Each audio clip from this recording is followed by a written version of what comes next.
ilaah weyna ilay raajicuun allah u naxariisto wiilkii yaraa ee lagu magacaabay Rayaan oo ku dhacay ceel aad u dheer isla markaasna ay socotay badbaadintiisa 4 maalin hawshaasi ay socotay dadaal dheer kadib oo loo wada gurmaday dalkaasi reer Morocco ugu dambeyn xali 4tii ayaa laga soo saaray ceelka hase yeeshee kolka isbitaal loola cararay maadaama oksijiinta ay aad ugu yareed isla markaasna uusan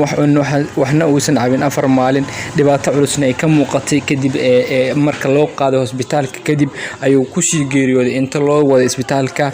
dadka reer Morocco ayaa guud ahaan u tacsiyeynayna gaar ahaan dadkii ka baxay qoysaskii hooyadiisa iyo dadka la dhashay iyo aabiis intaba ayaa leenahay sabab iimaan Allah ka siiyo muslimiinta guud ahaaneed oo ugu soo duceynay shaashada sidoo kale ayagana sabar Allah ka siiyo sabar iimaan muslimiinta guud ahaan waxa la dhahay kal jasadun waahid waa hal jir oo kale kan markuu wax gaara jirkaaga far kamid ah waa in guud ahaan ay saameeyso jirkaaga intiisa kale ma badbaadayso oo wixii way iswataan oo hal jir oo qura ayaa la yiri oo waa isku soo koobay marka waxa leenahay sabar iimaan Allah ka siiyo maamadii iyo qoyskii guud ahaaneed oo ka baxay dadaalkii waana ay bixiyeen dadkii badbaadiyaasha ah Allah ayaa wax badbaadiyay ayaga qudhooda waa ay mahsan yihiin waxa ay galeen hool aad u adag hase yeeshee qadarta oo wax meesha ku jiro oo hadii geed dheer korta ama geed gaaban intaba aan laga badbaadeynin tusaale ahaan waxa loo soo qaatay nin yiri anigu malag baa idilaya markii la yiri loo sheegay ninkii ayaa koray dabaq aad u dheer oo fooqiisu yahay mid aad u sare waxa yiri halkan ayaan kaga badbaadayaa tusaale ahaan ninkii waxa uu jeclaaday wan in loo qalo ama se uu cuno hilibkiisa isla wankii ayaa loo dalbay markii loo keenay kadib ayuu iska tijaabin maaga inuu yahay mid cayilan iyo mid buuran iyo yacni mid caata intaba inuu yahay kadib wanka waxa uu leeyahay dufuf ama aad u tiro badan ninkii xoolo dhaqata ama qofkii xoolo dhaqata ayaa yaqaan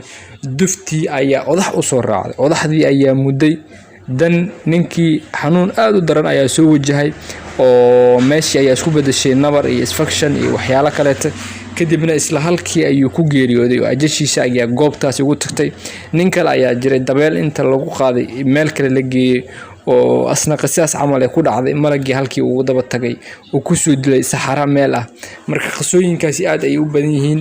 malaga ama waqtigaada hadii la gaarana si naba kama badbaadaysid oo waa maaragtaa dhibaato aad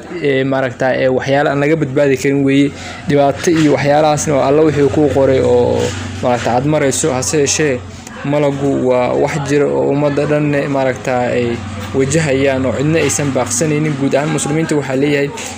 Allah u naxariisto wiilkaasi yar dadkii uu ka baxayne sabar iimaan Allah ka siiyo halkaasi wax warbixintaasi idin soo jeedinay waa channelkeena Dooxa Media ilaantiin baadad mahadsantiin walaalaheena aad insha Allah ta'ala Allah u naxariisto